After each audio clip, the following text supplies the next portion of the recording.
surgery. So this is now what we advocate. The earlier therapies, and this has been published a lot in literature, is called the step-up approach. You do stop alcohol, so on, use therapy, no response, endoscopic therapy and surgery. Now this has changed completely to what we call a precision medicine therapy, where depending on what the patient has, that form of therapy. For example, if the patient has complications like warm, pseudocysts and all, these patients will go for that therapy. Non-dilated ducts with chronic pancreatitis are the most difficult patients to treat because we don't have any target to treat. These are the patients we do medical therapy, antioxidants, analgesics and so on, and sometimes we do an endoscopic celiac ganglion block. But those who have a dilated duct, it becomes very easy. In fact, if I see a chronic pancreatitis patient with a dilated pancreatic duct, I know that this patient is going to respond. We can do extracorporeal shockwave, break the stones, or put pancreatic stents. If they don't respond, or if the patient has a head mass or multiple strictures and stones, they go for directly surgery. So it's actually a team effort, a team where physicians, endoscopists, surgeons, and intervention radiologists come together to treat these patients for a very effective therapy. Now let me come to the second aspect, and this is malabsorption syndrome. We know that patients with pancreatitis have deficiency of proteases, amylases, and so on. And in fact, this is the first paper where total pancreatectomy was done, and the dog developed malabsorption before the recognition came that whether how important was pancreas for digestion. And then of course we now know that various enzymes it secretes and so on.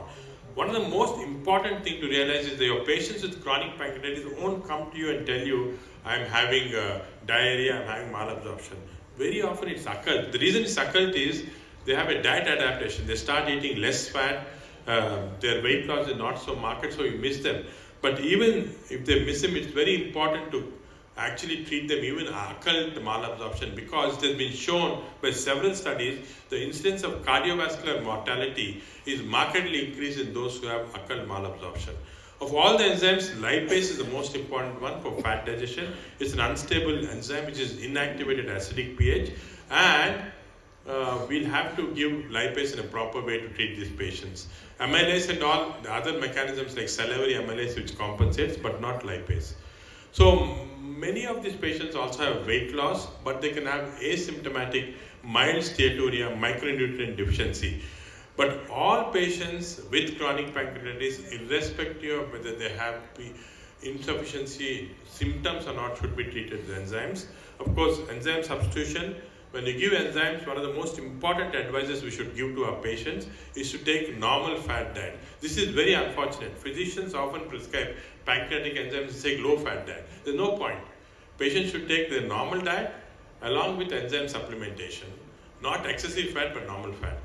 You can substitute medium chain triglycerides are now available in the market, commercially also. Our best source is coconut oil. You can actually substitute with this also to help the patient, because these don't require pancreatic enzymes for digestion.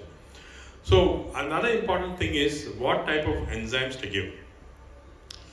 Many enzymes are there in the market, but look at two things. First of all, the enzyme should be entry coated. Second, it should be in mini microspheres. There are several preparations, again the commercial aspects I don't want to go into, but you must take enzyme preparation which is entry coated, mini microspheres. The reason this is important is pancreatic enzymes are dramatically destroyed in the stomach if it's not entry coated.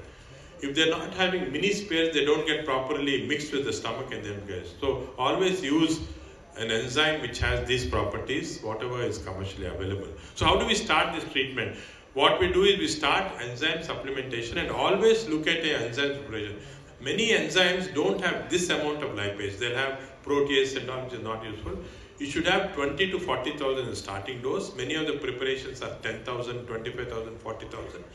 I generally like to select the higher dosage to start with, 40,000, but minimum 25,000 should be eaten in between the meal.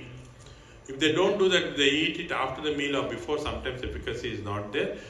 If the patient still complains of some diarrhea, add a proton pump inhibitor. This combination is very effective also. If they still don't respond, then we test for bacterial overgrowth, because it's very common in pancreatitis patients. This can also destroy the enzymes, efficacy is gone. If all this is not effective, then we go for replacement with medium chain triglycerides. They're all commercially available but little costly. So simple enzyme, giving enzymes is all this art. There's art and science of prescribing enzymes. This is very important. So how do you evaluate the treatment? Of course, weight gain is improvement of diarrhea and so on. But there are also lab tests that are available. We can do a fecal fat quantification now or a breath test to see if the pancreatic enzymes are effective or not. This would be very important.